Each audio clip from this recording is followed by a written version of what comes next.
जरा सोच कर देखिए, आपके खून पसीने से कमाई हुई कमाई में से आप टैक्स देते हैं और फिर उस टैक्स को अपने पर्सनल यूज में लिया जाता है, पर्सनल कामों में यूज में लिया जाता है और ऐसे गैर कानूनी काम भी किए जाते हैं। तो आप ये सोचिए कि जब हम अपनी खून पसीने की मेहनत वाली कमाई में से पेट काट कर जब हम टैक्स भरते हैं और उस टैक्स का गलत यूज किया जाता है, तो इसका जिम्मेदार कौन होता है? हम बताएंगे आपको इस वीडियो में कि इसका जिम्मेदार कौन होगा, इसलिए इस वीडियो को लास्ट तक जरूर देखिएगा। और इसका डिस्कशन हम करने वाले हैं कि कौन है वो लोग जो इसकी जिम्मेदारी लेंगे हमारे मेहनत के कमाए हुए पैसों में से, जब हम टैक्स भरते हैं और उन पैसों को गलत चीजों में इस्तेमाल करते हैं, अपने पर्सनल कामों के लिए यूज करते हैं। नमस्कार, मैं हूं चेतना शर्मा आपके साथ और आप देखना शुरू कर चुके हैं राजस्थान संवाद। नमस्कार, मैं रुचिका और इस वीडियो में हम आपको बताएंगे कि किस तरह से हम जो हमारे खून पसीने की कमाई है वो हम सरकार को देते हैं, लेकिन सरकार क्या उन पैसों का सही इस्तेमाल कर रही है?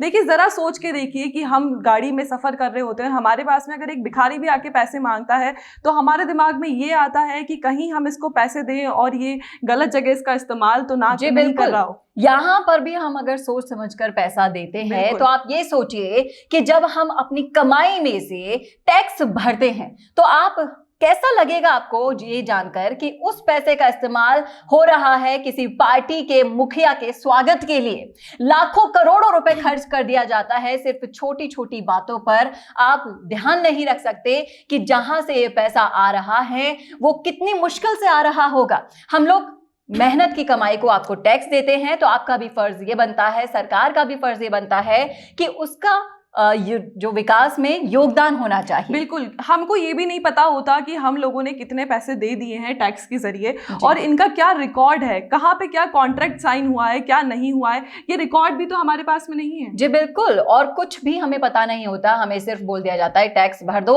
और फिर उसके बाद जो एक कार्यवाही शुरू की जाती है उस पैसे को यूज करने की, बेलगाम यूज करने की, इसकी जिम्मेदारी कौन लेगा?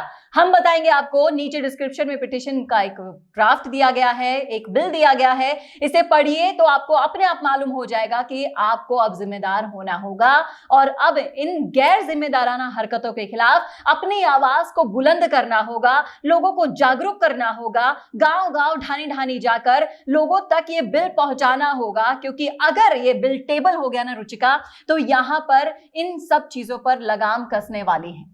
बिल्कुल, और मुझे लगता है कि अब हमें जागरूक तो होना ही है, लेकिन इसके साथ साथ कि आप जैसे हर वीडियो में बताती हैं कि अब हम एक दिन के राजा नहीं हो सकते। जी बिल्कुल। तो क्यों हमको इस चीज का फायदा उठाने देना है सरकार को, और हमको एक कड़ी नजर, पैनी नजर रखनी होगी कि कहाँ जहां हम पैसे दे रहे हैं उसका सही इस्तेमाल हो रहा है या नहीं। जी बिल्कुल, और इतने करोड़ों की आबादी पर सिर्फ 500-600 जिम्मेदार लोग हम चुनकर भेज देते हैं सरकार में, और क्या वो इस जिम्मेदारी को निभा पा रहे हैं? बिल्कुल नहीं, क्योंकि अब इसके खिलाफ बोलने का टाइम आ चुका है दोस्तों, और अब जागरूक होने का टाइम आ गया है। इस बिल को पढ़िए, इसमें साफ साफ लिखा है कि आप कैसे अपनी आवाज को बुलंद कर सकते हैं, इन गैर जिम्मेदाराना हरकतों के खिलाफ आवाज उठा सकते हैं। जितने ज्यादा जिम्मेदार लोग होंगे उतनी ज्यादा जिम्मेदारी का आपको मौका मिलेगा। और यहां पर ऐसा नहीं है रुचिका कि आप गली मोहल्ले में जाकर देखिए, एक से बढ़कर एक रिप्रेजेंटेटिव्स हमको मिल जाएंगे आवाज उठाने वाले,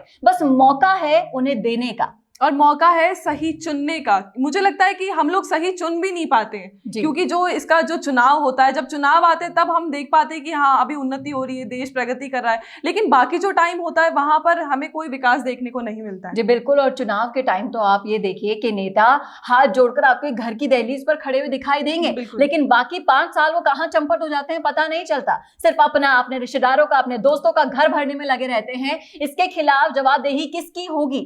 उसी के लिए ये बिल लाया गया है। यहां पर हम अपने लिए आवाज उठाना जानते हैं तो उठा सकेंगे, क्योंकि अगर ये बिल टेबल हो गया तो ये हमारी भलाई ही होगी। और अब हमें अपनी आवाज बुलंद करनी होगी, क्योंकि अगर ये गैर जिम्मेदाराना हरकतें बढ़ती चली गई तो इस आजाद भारत में दोस्तों आप ये जान लीजिए कि आज भी आप गुलाम ही बनकर रह रहे हैं। बिल्कुल सही बात है। अब आप डिसाइड कर सकते हैं कि आपको अपना पैसा रैलियों में देना है या फिर सही में विकास की तरफ तरफ, प्रगति की तरफ देना है। जी बिल्कुल, बारिश आती है, सड़कें पहले से गड्ढे से भरी होती हैं, बनने से पहले उखड़ जाती हैं, सीवरेज नहीं है, कहीं पानी भर रहा है, कहीं मच्छर भर रहे हैं। इतनी सारी परेशानियां किसे सहनी पड़ती है? हमारी आम जनता को, जो कि अपनी गाड़ी कमाई से अपना पेट काट कर टैक्स भी भरती है कि कुछ विकास करे सरकार हमारा, और फिर इतने सारे झमेलों को सहती भी है। लेकिन आवाज कौन उठाएगा? कौन सुनेगा आपकी आवाज? अब आवाज को बुलंद कीजिए दोस्तों, क्योंकि ये बिल अगर आप एक बार पढ़ लेंगे और इसे ज्यादा से ज्यादा लोगों तक पहुंचाइए, अपने रिश्तेदारों दोस्तों को बताइए कि अब एक ऐसा बिल ड्राफ्ट तैयार हो चुका है जो आप अगर टेबल कर देंगे, अगर आगे तक पहुंच जाएगा, ये कानून के पास पहुंचेगा, तो हमको ही इससे मजबूती मिलेगी, हमारी आवाज को मजबूती मिलेगी। और ये काम सिर्फ और सिर्फ अब सिर्फ हमारा है, क्योंकि हम लोकतंत्र में रहते हैं और लोकतंत्र में रहने वाला हर एक नागरिक इसका जिम्मेदार होगा, सरकारें नहीं होंगी, क्योंकि आपके लिए आपको ही आवाज उठानी होगी।